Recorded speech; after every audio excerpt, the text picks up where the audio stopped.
This week I want to share some techniques of how we plant clover this time of year and cables on the search for some huge sheds in Indiana. I don't know if it's burning or not, but I just found a giant up on the side of the hill up there. Oh my gosh. Look at that, folks. GrowingDeer.tv is brought to you by Bass Pro Shops, also by Reconics, Trophy Rock, Muddy Outdoors, Non-Typical Wildlife Solutions, Eagle Seed, Nikon, Winchester, Redneck Hunting Blind, Dead Downwind, Antler Dirt, Lacrosse Footwear, Scent Master, Blood Sport Arrows, Prime Bows by G5, and Outdoor Edge Knives. Since we're in the beginning of March, this snow's most likely going away soon. The days are getting longer, the temperature's getting higher. This clover's gonna green up and go from dormant and a desert to one of the most attractive food sources for deer and turkey on the entire proving grounds. Some guys mistake perennial clover as a once and done food plot. They plant it and it's gonna last for 3 to 5 years. That's not the case at all. To maintain a quality clover food plot takes work each year and throughout the year. Recently, we pulled soil samples out of all our clover food plots, and we will apply fertilizer as soon as the ground conditions permit. Clover can be planted in the fall or spring, and it really depends upon the conditions on which one will give you a better stand. If there's ample moisture and time before the first frost, planting clover in the fall can be a good technique, but you're gambling on a relatively short window to get the seed down, and it will germinate with enough growing time before it frosts. Planting clover in the spring usually means planting in late winter, and that's because clover seed is very hard and won't germinate until it gets to a certain temperature, so it will lay there on cold soil or even in the snow without germinating. But the advantage of planting this time of year is those cold temperatures mixed with warmer days tend to cause frost and heaving of the soil, or freezing and thawing, and that action serves to bury the clover seed the right amount. As soon as we get some warmer days and adequate moisture, we'll see this clover bolt out of the ground, and once again, it'll be as tall inside the cage as outside the cage for a week or two, because clover is growing so rapidly, even a small plot like this will provide more tonnage than most deer herds can consume. And the recipe for making these small plots so productive is a soil test each year, the adequate amount of lime and fertilizer or antler dirt, and making sure you don't allow weeds to take over. And one way to do that is frost seed any bare or weak areas so there's adequate clover coming up that will outcompete the weeds. There's never a perfect time to plant any crop. You're always gambling on future moisture, future temperature, how many days before it frosts, and the best we can do is put the past history and the odds in our favor. Without a shadow of a doubt, planting during the late winter has proven very successful for establishing clover. When I'm overseeding a plot of existing clover, I just want to thicken it up or maybe tighten up a few bare spots. I'm going to use half the recommended rate. I'm spreading this by hand, and I'm going to know from hunting over it the previous fall where it's a little thin and where it's a little thick. And where it's a little thick, I'm going to walk faster. Where it's a little thinner, I'm going to slow down and give another crank or two to make sure there's plenty of seed. Don't double or triple, because too many seeds result in too much competition. There won't be enough nutrients, sunshine, or water for each plant to express its full potential. I should share a caution here. If you're establishing a new stand of clover and the field is anything but bare dirt, be careful using the frost or snow seeding technique. You're going to apply the seed over existing weeds, either perennial weeds with a weed base or a big base of weed seeds. And when the temperatures get right, the clover is going to try to compete with those existing weeds, and it rarely works out well. You either have to be ready to treat the new clover with some herbicide that won't impact the clover and kill the weeds rapidly, or wait until you've killed all the weeds and then do a spring sowing later on. Clover is usually an all or nothing food plot crop. It's either growing and putting on lots of pounds per acre, or it's dormant and not providing any new food.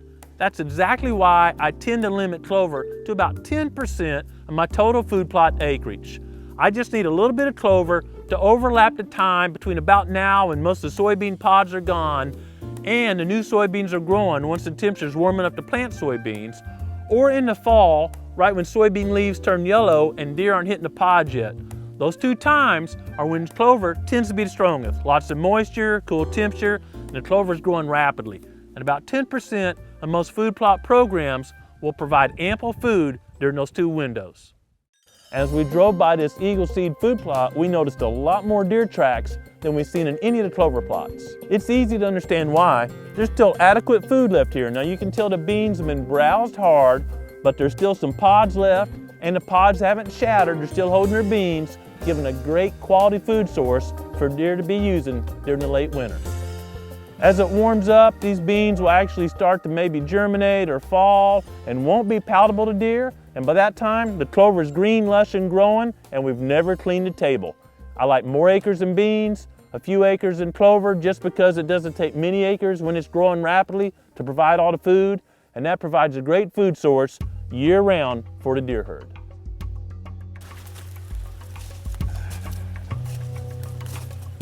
Throughout the southern part of the Midwest, the snow is either melted down where you can get out and scurry around, or has totally disappeared by now. And Cable took advantage of these decreasing snow conditions to get out and look for sheds. Looks like it's last year's shed. Yep, sure is. Daggone. It's funny, he's right down here. Got a redneck bale blind right down there.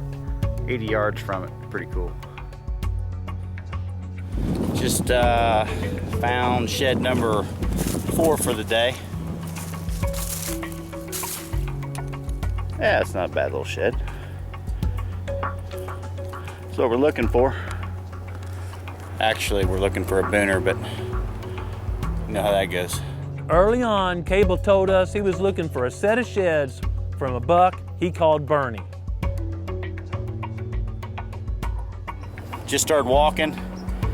About 40 yards up the hill here, I see a antler sticking up. So we're gonna go up and take a look at it and see exactly what it is. I don't know. No. Well, it's not that big, but like I said, you don't turn down a shed. That's number 21 for me for the year. So maybe we can find the match to it, or maybe we can find a big Booner. That's what I'm looking for. Let's get after it. Big or small, all sheds count to Cable. It counts. Who knows, we might find the match to this big one around here somewhere. So we'll take a look, keep going. Oh, little shed. It's not the ones, I haven't found anything great yet. I found a lot of sheds, but you know, nothing. No real wow factor yet. I've got one set that I'm looking for. Anywhere there's whitetails, there's going to be sheds. But in southern Indiana, where Cable lives, some of those sheds can be whoppers. I'm standing in an area that is kind of a special area for me. I found the biggest set of sheds I've ever found in my life about 4 years ago right here. Best sheds I've ever found. 6 trail cameras on 100 acres and never saw the deer. On Veterans Day, a bow hunter arrowed that deer 5 miles from my house. So we found one shed 1 mile that way, and he was killed 5 miles that way. So never saw it in person, but still have his shed, so it's pretty cool. The hunt for Bernie continues as Cable was dead set on finding his sheds. Folks, I don't know if it's Bernie or not, but I just found a giant up on the side of the hill up there. I mean, I can just see it from here, and it's nice. I hope it's Bernie. I hope it's him. Gosh, I hope it's him. It's right up there. Oh man. Oh, it's nice. Nice. Look at that joker. Whoo. Oh, without a doubt. It's Bernie. Oh my gosh. Look at that, folks. What a shed. Oh my gosh. Let's find the other side. Unbelievable. Finding those impressive antlers would add to anybody's shed collection. But for Cable, it serves a secondary purpose of knowing Bernie made it through the season and probably will be #1 on the 2014 hit list. Goodness gracious, surely to gosh, that other side's got to be right here somewhere. It's got to be right here somewhere. Okay, well, we're gonna find the other side. Stay with us. Cable tried and couldn't find the right side of Bernie's antlers before nightfall. But Cable doesn't give up easy, and the next day, well, Cable's got a story to tell. Well, it's March 2nd, and I'm back out looking for the other side of Bernie. I'm out here walking, and I'm about 50 yards up from where I found the other side yesterday, and I'm staring at it right now about 40 yards in front of me. So I haven't gone over to it yet. It's sitting there, so we're gonna walk up on it and take a look. That looks like Bernie. That's the other side. Oh my, looky there. Look at that big joker.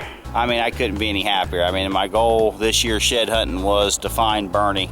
If I didn't do anything else, if I didn't find any sheds, I wanted to find these 2 sheds, and I've got that accomplished, so. Congratulations, Cable. I'm really looking forward to watching you match wits with Bernie this fall. I hope you have some time to get outside this week and plant some clover or look for sheds and enjoy creation. But most importantly, take some time to be still and listen to what the Creator is saying to you. Thanks for watching GrowingDeer.tv. Mother Nature at its best right here. Looks like something had a good meal. A hawk or an owl or something. Something grabbed this bird.